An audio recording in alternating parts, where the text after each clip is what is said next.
first question just to kick this off, and then we'll open it up to the floor. So you all get ready to ask your question of Miss Donna Brazile. Thank you. First question, are you reading any interesting books right now? Tell us what's on your nightstand. I am reading a book about young Franklin Roosevelt. I try to read one historical book, and then I go down. John Grisham got a new book, Sycamore Row. I have that. Peter Baker about Bush and Cheney. And the cover's dark, so I want to read about that. Of course, I'm still on volume 2 of 50 Shades of Grey. I'm trying to complete all the series before the movie come out. I just got a new book by Marianne Chanel, who wrote about the first female president. She did interviews with a range of women across the country. So those are the 4 books. And of course, I could tell you more books, but you wouldn't be amused by some of the things I read at night. Okay, so I'm going to come bring the microphone to whomever would like to ask a question. Stand up and let's rise and do it.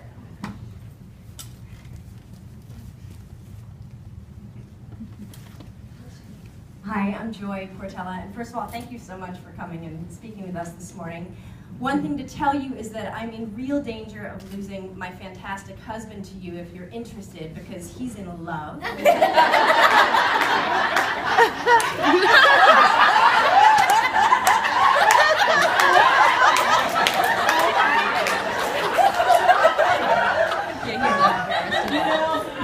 it's a pleasure that you want to share that man with me. I'll treat him like a pancake, baby. I'll batter him up and flip him over and see what's good. And when he's not brown on one side, I'll turn him around and there you have it. She might be too much for you. I tell you, I'm a cougar woman. Where I'm proud, no one should go. My question is, you had a great blog several months ago about Susan Patton and her rather controversial article in the Princeton Daily newspaper about ladies needing to find their man during college if they go to Ivy Leagues. I'm wondering if you could talk a little bit more about that and the kind of scary messages that kind of article sends to young women and girls. Yeah, typically I don't respond to things I see on television. But when I saw her appear on CNN that morning, I'm like, what is she saying? I mean, I teach at Georgetown. I've taught at the Harvard Institute of Politics, Rutgers, and the University of Maryland College Park. And the one thing I try to inspire my students to do is to figure out who they are and then become that person. And to live outside of the proverbial gender box that we've all been placed in throughout our lives. And one of the concerns that I have about young women is that they've been told at times that they have to find their mate and then go out, procreate, and then come back to their career some 30, 40 years later. And I tell them, absolutely not.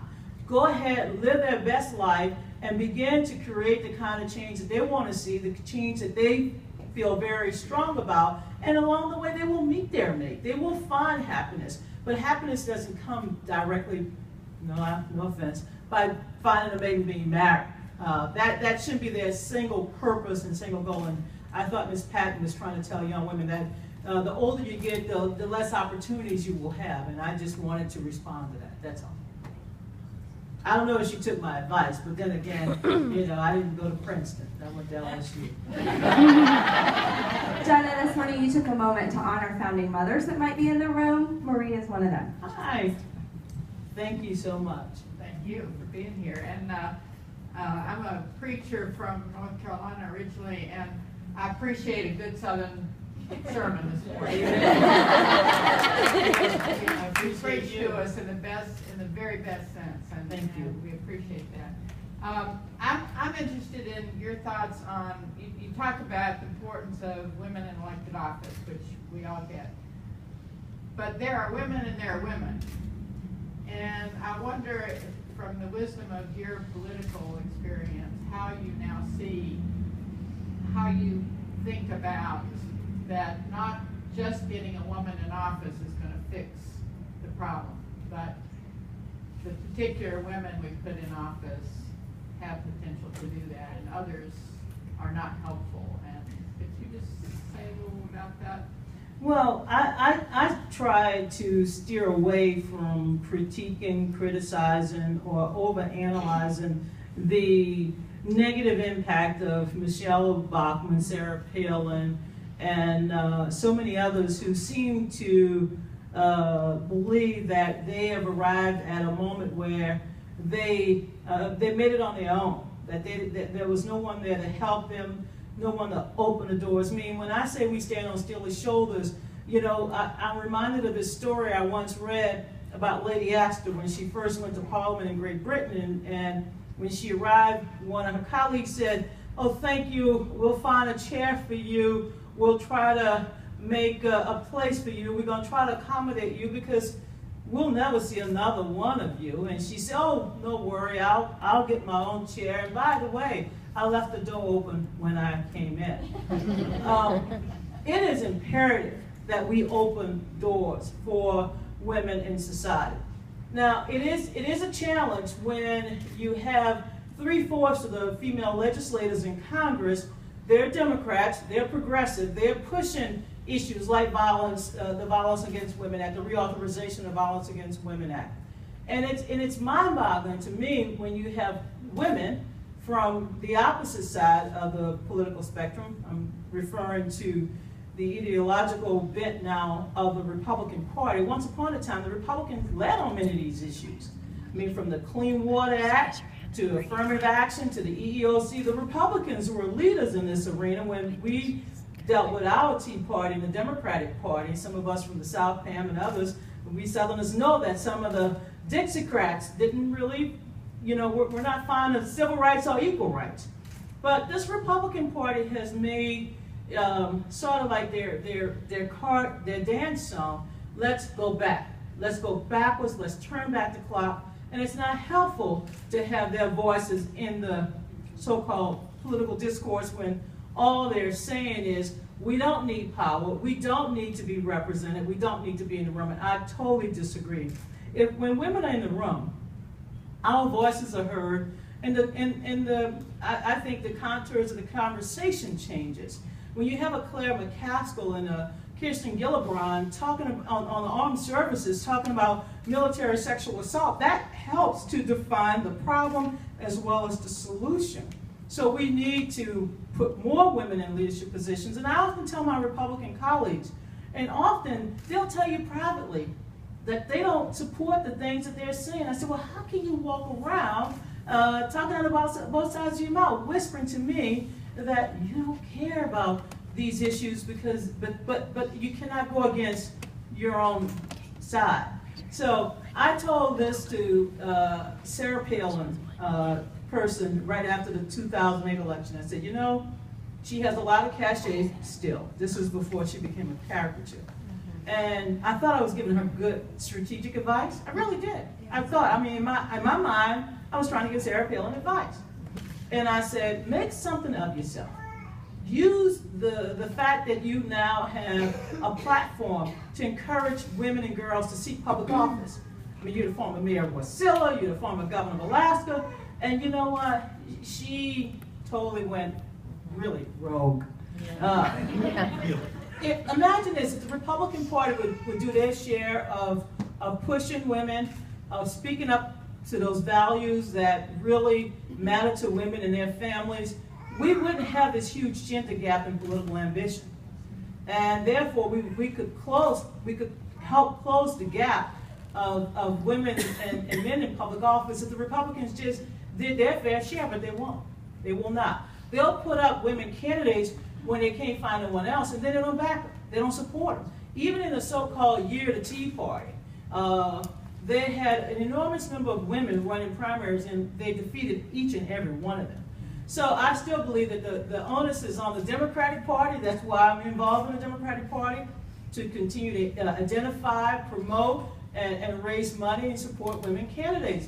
I'm shameful of what happened in New Jersey for two reasons. One, there were many men who went out and supported Governor Christie We did not put up a united front in New Jersey to support Barbara Bruno for governor. Look, she's a former majority leader in the state senate. She's a former chair of the appropriation committee. I mean, she meets every qualification for a woman in public office, and yet she did not get the public backing of her own party.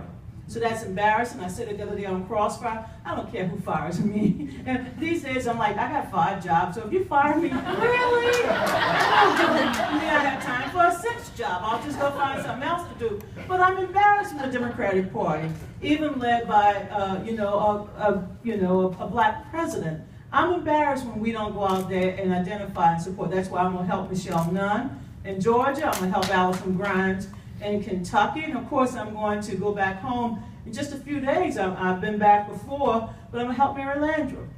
I mean, it's important that we help women and to bring more women into the room. And I tell people, even if you have to bring in a folding chair, I mean, Pam Eakes knows me, she's known me for a long time, and there are other people who knows me, but when I was the first black campaign manager, I kept saying, really? You think you just got a twofer here? Hell no. I don't twofer for nobody. I want more women. And I was having dinner the other night with Elaine Kmart, insisting that Elaine Kmart remain as policy director during the Gore campaign. Jan Regier, who's now the head of La Raza, became the deputy campaign manager, overseeing the political operation. So I ensured that we had more than one woman in the room. And often when we get in a room, we find ourselves lonely because we should never insist on being the only one in the room. That is not progress. That's tokenism. Or as I used to say, window dressing. And I'm not good at window dressing. But we have to be fierce advocates of equality. My column today, of course, I write a nationally syndicated column. I tell you I work 5 jobs. And I got that empty bucket called being vice chair of the party, interim chair at one point. And I said, you know what? I'm not going to use, I mean, of course, they want me to write about their election results of 2013 and what it means for 2016. I did it. But, as you all know, my mom used to say, shut up, Donna. Shut up. I wish my mama had lived long enough to see that ABC and CNN pays me to talk. And a few people pay me to write. So I wrote my column this morning on INDA, because there's no place for discrimination in our society. No place. In 26 states, a person simply for being who they are can get fired. And that's not right. It's morally wrong. And I'm like, I'm not waiting for the polls. I never waited for the polls on marriage equality. I'm not waiting for the polls. That's why I began this morning with my tweets. I wrote my column. I hope CNN will publish it. Meaning, you know, I'm not giving you what you want. That's easy. I'm giving you what I believe people should hear. And if, at the end of the day, when I'm retired, and I'll look back at my life, and I will. We all will take stock of what we did right and what we did wrong. And God knows you're going to look at this organization and say, I did something right 30 years ago. And thank you once again for your vision and your leadership as a founder of this group. But I want to think back when that day come and say, when it was time, I spoke up. I didn't wait. I didn't hesitate. I led. Now, it's not easy being a quote-unquote leader. I can tell you, I have been called so many things. I get threatening letters every time, or emails or tweets, every time I am on television. When Barack Obama was elected, they became so toxic that I said, okay, because I'm my daddy's girl too. My daddy had 4 Bronze Stars in Korea. So I said, I can respond with hate, or I can respond with love, something I learned from being a believer in Dr. King. And when people would say some of the most insidious things, I would say, but I love you. God bless you and your family. And that's how I dealt with them. That's what you do. And there's so many, right now, this country, I've never seen it, but you know what? It's good. Let's let them come, let them rise. Like I tell people, let them scream, holler, jump up and down, throw up, temper tantrums, because we're letting an era go by. And what other way to get rid of a disease called racism and hate than to let people throw it up and regurgitate it? I mean, sorry, I know y'all just had breakfast. But I'm saying that we're about to move forward. And this is the natural tendency for people to want to say, slow down, I'm not ready, I'm not moving, I'm not going there, I'm not letting these people in. Well, you know what? It's happening. All we need is to accept the fact that it's happening and stop focusing on the people who are rejecting the what I call the beautiful movement that has already started. It's been underway. I often tell this to President Obama, he doesn't like it. I said, Mr. President, you were at the bus stop. Rosa Parks got it moving. But you were at the bus stop and got on. But she had it moving. And every time, the reason why I stay in that Bible, and there's a reason why I stay in that Bible. For one reason, I'm from the South, and if you want to cuss somebody out, quote scripture.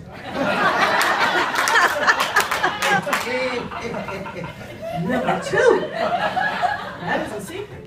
But Victoria could sell it if she understood it. But if you really want to know about being a warrior and a champion and the way God thinks, you read that Bible, and every time God wanted something to happen, she called on a woman. Oh yeah, the men might have prophesied, but the woman said, you are ready to speak now. Like God said, let him tell him he can say something. I read that Bible and I figured it out. That's why I go to church on Sunday. Bless me, Father. I'm saying, what about you? And Jesus hung out with the best of them. You know what I'm saying? Let's go to John 9. He without sin cast the first stone. Hallelujah. Let's go. Okay. Okay. Because I'm not leaving. You have to stay, but I'm not leaving. I'm letting you stay. And I tell them every time about the upper room, when it was time, the men fled. The women stayed and they watched. They didn't have to. They were not doubting Thomases because they were there. They saw it. So I tell them, don't come there. I can go all the way back. But I tell them, y'all want to start this Bible thing on me? I'm ready for you. Come on. My God is awesome. I tell them my God is awesome. He's amazing. Okay? And then I said, she's amazing. They said, huh? I said, yeah, you think he, I think she. Hallelujah. Hallelujah. In the back, bouncing babies. And if others of you would like to come sit down, there's other seats. Erin.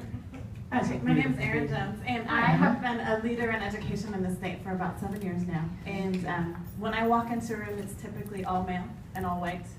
And my question for you is, in that environment, oftentimes people say, why do you wear your hair so big? Why do you wear heels when you're 6 feet tall already? Can you just shrink? And I say, I'm just going to be who I am. But how have you maintained your sanity? How have you stayed grounded in an environment where often you may be the only one? Often people are telling you how to be as a woman. You know, when I heard you say that, I thought about the time when I was 27 and I was on the Gephardt campaign, and I looked around the room and I said to Dick Gephardt, I said, sir, in the future, if you walk in a room and everyone looks like you, I want you to stand up, scream at the top of your lungs, and run out. Because that's not America. And, you know, from that moment forward, I was prepared for what would come. But I'm grateful for not only my parents, but the community that raised me, because it does take a village. Hillary was absolutely right, or whoever said that.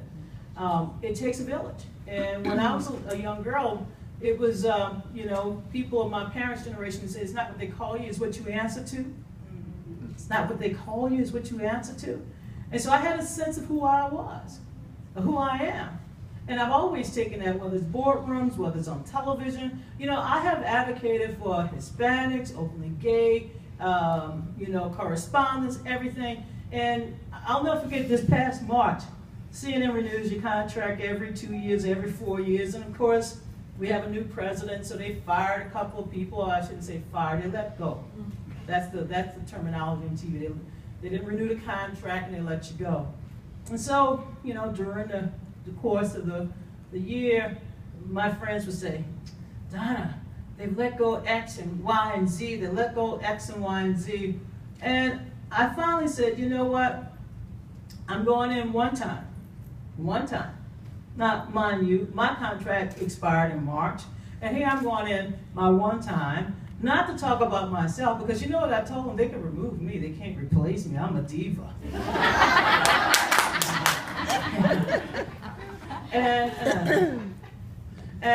But I said, but you know what? Isn't it strange that some of the people you're letting go are the people who actually look like the audience, the people who watch us? You can't let everybody who looks like the audience go, because then again, you won't have an audience. Because, anyway, I made my point, and you know, as strange as it sounds, you know, they kept a few people because I stood up. Now, at first they renewed my contract for 1 year, and I didn't cry. I said, oh, that's good. I give 1 more year to be a cable news girl, or as I call it, cable call girl. Call me when there's no storm, call me. When there's no fire, call me. When there's no war, call me. Call me. I'm your call girl. And I kept my dignity, didn't cry, didn't complain, because I don't do that anymore. I just looked and I waited. In August, they said, well, maybe we should renew you for 2 years. I said, well, you know, ABC renewed me for 4, but I'm not complaining. Just by being firm, being committed to excellence and to diversity and championing those issues, I was renewed. And so I'm on until the next big election cycle, which is 2016. Yeah. But the truth of the matter is that many people who are in our position are afraid when they walk into that room to say, it doesn't look like the rest of America, or our consumers, or our constituents, or our customers, whatever you want to call it. Diversity is a strength. It is the ability to listen to different voices, to have different points of view, and to have a collaborative process where people of all backgrounds are welcome. There's nothing wrong with listening to differences, and you have to find ways. Now, in terms of being 6 feet tall with heels, I can't do that anymore. These knees won't allow it. The afro, well, it's going to get that way soon, because gray is unruly. And you can't even untangle gray. I have just come to think, okay, whatever you feel like being this morning, be who you are. Okay? I'm not going to spend thousands of dollars on trying to transform you. If you want to be this way, then be this way. Okay? I talk to my hair. I'm like, I'm not messing with you this morning. I'm focused on my teeth. Leave me alone. But you have to find that inner strength, that part of you that is strong and it speaks to power. And when you drink from that fountain called joy, it's joy. Weeping may endure for a night, but joy cometh in the morning. When you drink from that fountain, you will find the will and the words to be able to say it in such a way that it's polite, but they get it. Okay? Because ain't nobody ever looked at a white man and said, well, I've got to talk about your shoes or your hair and all that other stuff. Although I do tell a white man, because I learned how to do that, I said, you know, baby, that's a power tie. You look out for the day.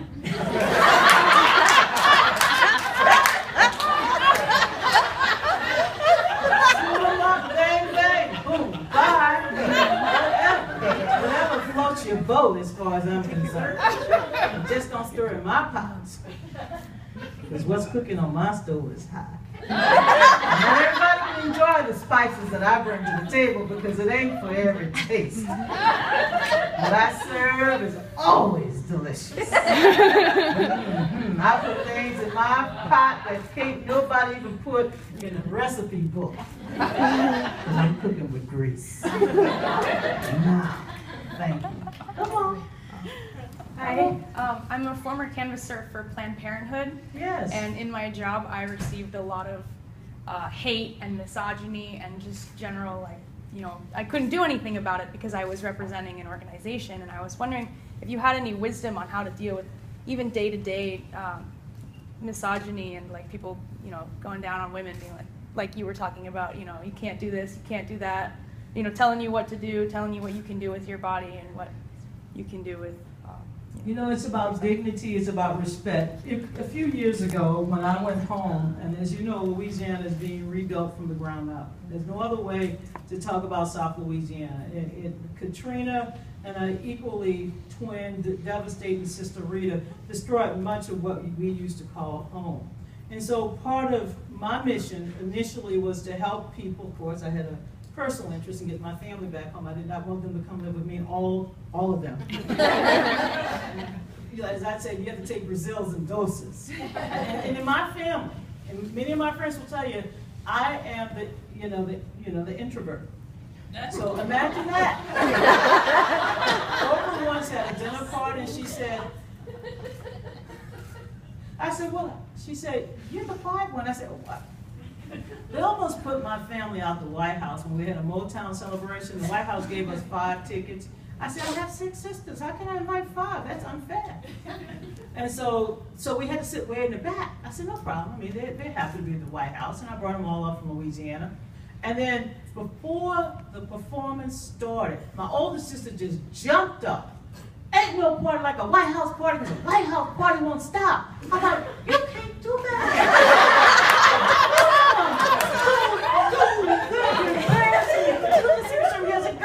Ain't no party like a White House party. And then Jamie Foxx heard it, and he started. I have to say this because part of going home and helping people get back with their lives, helping them restore their homes and the hospitals and the libraries. When I had finished most of all of that, I said, you know what? I grew up poor, Charity Hospital, and where do poor women go for their reproductive health services? They go to Planned Parenthood on Magazine Street. And so without calling Cecile Richards, without calling anybody, I just went on Magazine Street. One day I just drove up and in front of a whole nasty crowd of people, and I said, we are empowered. I said, we are empowered. And I kept saying, we are empowered. We're women, we are empowered. We are empowered. And I just kept saying it. And every woman inside that clinic came out, we are empowered, we are empowered. And you know what? We drove that crowd away. Next day, went back, did the same thing. And I said, if you don't stand up and say, I'm empowered, this is my right, and I will come and go as I please. I went to Mississippi recently, Jackson, Mississippi, went to a clinic there. Okay, we have to stand with Planned Parenthood. We have to stand with those who are standing for women's reproductive freedom and equality, because it is us, it is our mothers, it is our sisters, it is our friends. And down south, it is so critical that we stand with them. Right now, Planned Parenthood is trying to build a huge facility because the need is so great in Louisiana. On Claiborne Avenue, that's right in the shadow of the Superdome where the guys go and play football. And, all the other stuff. I love football, so I like the guys. They can do what they need to do, and I got to do what I got to do. But when I was home recently, in October, I went back, and I said, I'm going to continue to stand with you. We have to stand. And the insults will continue to come. We can't stop them with the misogyny. Those are only words they know. And those words, I often say, would you call your mom that? Do you call your wife that? Do you treat your mom like this? Do you treat your wife like this? Do you treat your sisters like this? This is how you treat women? Well, it's a bad reflection on you. And I do it in a very calm voice. But you got to understand, it is all over. And as a Catholic woman, going to church, now at St. Joseph Catholic Church, you all know where that's at on Capitol Hill in Washington, D.C., on the first 2 or 3 rows, there said Justice Clarence Thomas, Justice Roberts, Justice Alito, and Justice Scalia. As I call the bad brothers of the court. I always, when I see them, I say, where's my vote? Referring to Bush v. Gore. And I often say, I have water, I have wine, I have bread, you have sins, I'll take them. My sisters, some of my sisters and one brother stopped going to church. They said, we're tired of it. I said, oh no, I'm gonna keep going. And I sit right opposite of them. I kneel, I pray, and I go get my communion. And not only do I get my communion, you know I get my little wine. And I wait for them and I go right before them.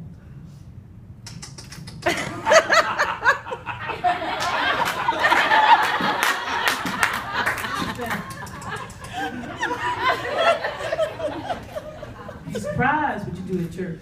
And the reason why I'm Catholic because it's 45 minutes an hour. I came with the Baptists, y'all. I ain't going for 3 hours and have to buy a hat.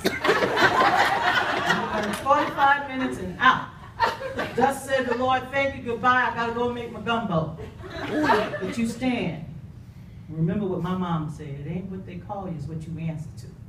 And don't answer to that filth. All right. Thank you.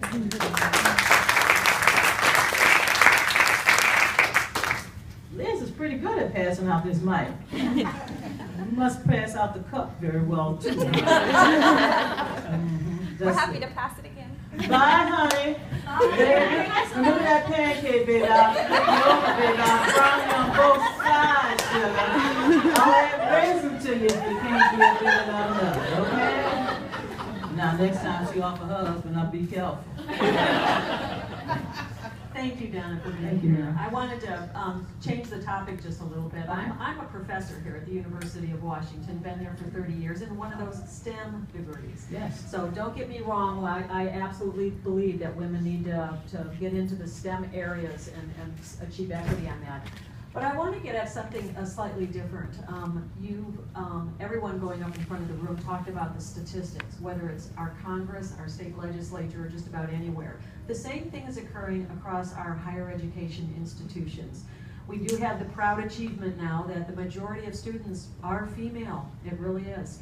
But what we don't have the proud achievement of is the majority of the faculty are men. And while there are about a 50-50 split in the faculty, where the men dominate, surprisingly, not surprisingly, are the full professors and the tenured professors, is 70% male.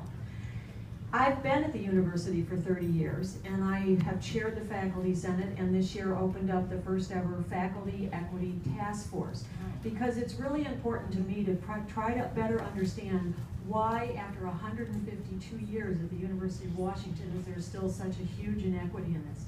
And what I really start to see as the issue, and this is the question I'm leading up for you, is in order to achieve an increase in rank from assistant to full professor at the University of Washington, we have to achieve certain criteria. These include bringing in the most money, having national notoriety. A lot of these things, in my mind, are very male-driven, what they consider to be achievements in life, which feel different than what I want to aspire to.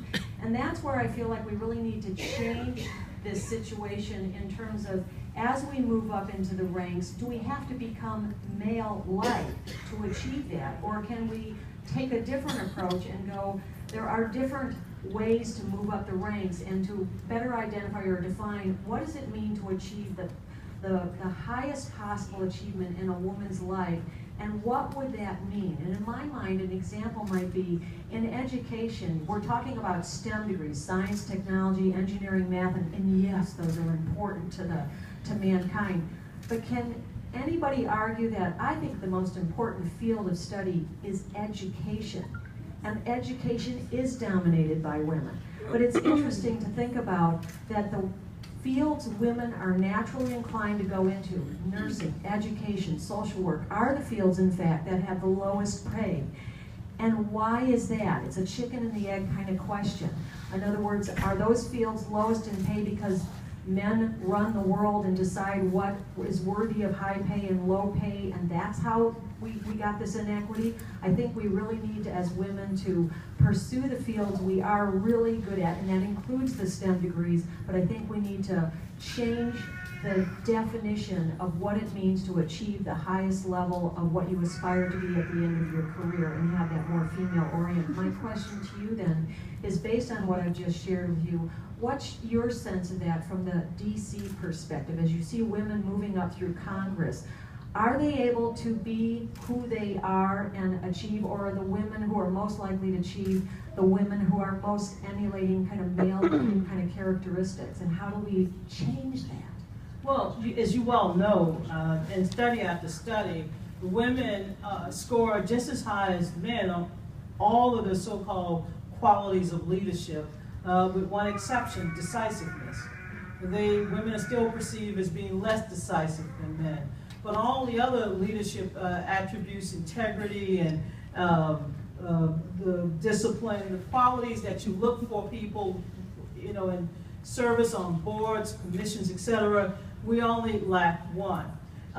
There is no study today that says that the public favor men over women in any area but the military, and that's even shrinking. So the truth is that we have no other barrier but ourselves. And often we have to get in a room to change the rules in order to understand that the game will now favor us. That's why I've always served on the Rules Committee on the Democratic Party, because if you don't write the rules, then often you can't play the game. And if the rules are set against you or against qualities that you might possess, or as I often say, against the very people that we want to include or expand towards, then there's problems with the rules. So like corporate boardship, where less than 5%, I talked about women having 83% of purchasing power, yet we serve only 5% of women on corporate boards. Twitter, someone mentioned Twitter is going public today with 0 females, and we're the majority of Twitter users. I'm a Twitteraholic. I sometimes go home at night and say, good night, sweethearts. But we have to find ways to expand it. I just did something recently that I never thought I would do, but I said, you know what? I'm tired of just talking about we have to. I call up my friend at the White House and I say, I never thought of myself as wanting to do this, but why not? I said, I want to be on a board or commission. I did. And they asked me, do I have any outstanding tax liability? I said, hell no. I may be married to that paper husband, Sam, but he ain't, he's not charging me more. And they asked me all these other series of questions, and I said, not that I'm perfect, God knows I'm far from perfect, but I'm like, why not? So I got a call the other day that the president's going to appoint me to a board or commission. Now, I want to be on a Fulbright board. Well, I like to be in the room with boys. I often turn them into men. Hey. And I like to be in the boys' network because I often make them men. I say, a man will let a woman in. Boy won't. Huh? Okay? And you don't want me to call them boy. Okay? We know that's not good. But we have to change the face of leadership, and often it's going to take one person at a time, but we sometimes have to project that I'm not looking at you or you or you if I'm not putting myself out there. So I did it. I absolutely did it. And you know what? It really is not a hard process. So now that I know I had to put myself through it, because I don't want to put anybody else through the so-called laundry room without knowing what it's like myself. Now that I know what the process is like, I'm calling up all my friends. Hey, there's an opening on the Fannie Mae board. What about the Railroad Retirement Board? I'm looking at boards I've never looked at. But I'm doing it. Okay? And likewise, whether it's in academia, whether it's in the media, it doesn't matter what sector of society, whether it's Wall Street, we have to be the ones. We, like Sheryl Sandberg said, lean in. Sometimes we just have to say, hey, I'm qualified. I want to be considered. I want to change these rules. These rules favor men, male tenured professors. I often tell my friends, I'm a part-time professor. I've been a part-time professor now going on 30 years. And we just unionize. Because, we get no damn benefits. Yeah, No parking. I'm sorry, that's a pet peeve for me. Forget the chalk. Forget the chalkboard. I'm like, no parking. It's just wrong to have somebody teach for 3 hours and you can't park, okay? But I do it. I find ways. But when they talk about what it takes to be a tenured professor, many of us, we do the fundraising. You can't tell me that I haven't written more than any person. I write 2-3 times a week, and I get published, okay? So I'm like, well, what else? I've written a book. I got 2 more on the way. If I can just sit down and shut up. Sorry. But we have to change the rules of what it means to be a tenured professor, because if we don't change the rules will always work against us. We didn't write the rules, we're playing by their rules, and you can't get an advantage if you're playing by somebody else's rules. So you rewrite the rules. I walk into every scenario. When I was a little girl, I never played even Monopoly or Bingo without knowing the rules. Because if I mastered the rules, I played the game and I never lost. My brothers and sisters used to say, Donna, I always want to be the banker. I said, well, the banker, excuse me, of course I'm going to be the banker. Yeah. I'm going to dole out the money. If you got no cash, you can't play. And often I was the only one playing because I only one had the cash while I was the banker. I read the rules, okay? And if I didn't like the rules, I changed them. And black Monopoly started a long time ago. We changed it in my house because I wrote the rules. I love writing rules. I love knowing what the game is. But if you don't know it, and I've never been afraid. I've never been afraid. I grew up in a segregated Deep South, and I've never had fear. Fear of being alone, fear of being in a room full of white people, being in a room full of black people, who cares? I look at them as souls. Some of them are empty souls, or as I say, empty buckets. Some of them have what I call nothing between their ears. And I used to watch men when I was involved in campaigns. They would often send me to the places they would never send anybody else. But they sent me there to come back defeated, and I always came back victorious. They once sent me to Western Iowa. I doubled the black population the moment I got there. And it was cold. And I said, no problem. This is my territory. That white snow coming down, guess what? When it melts, ooh-wee. Because by the time I told them about Southern cooking and what you can do when it's snowing outside, I fell in love with everybody. I knew them personally. We won caucus night, and I never had to look back. I never received a bad assignment after that. Once I showed them and demonstrated that I could succeed against all odds, they had to find another way to play me in the game. And I kept saying, come on, baby, give me more. You know, when I ended my career as campaign manager, I was the first person in American politics, and no one has beaten my record, to win every primary, every caucus. In a competitive primary, we had Bill Bradley. Every one. We would have won the presidency had we counted the votes and now allowed the Supreme Court to make that decision. So you play the game, but you first change the rules to ensure that we have access to everything everyone else has. Otherwise, we're going to always be at a disadvantage. And I applaud you for being in the room and taking on that leadership role, because like I say, why you? Because there's no one better.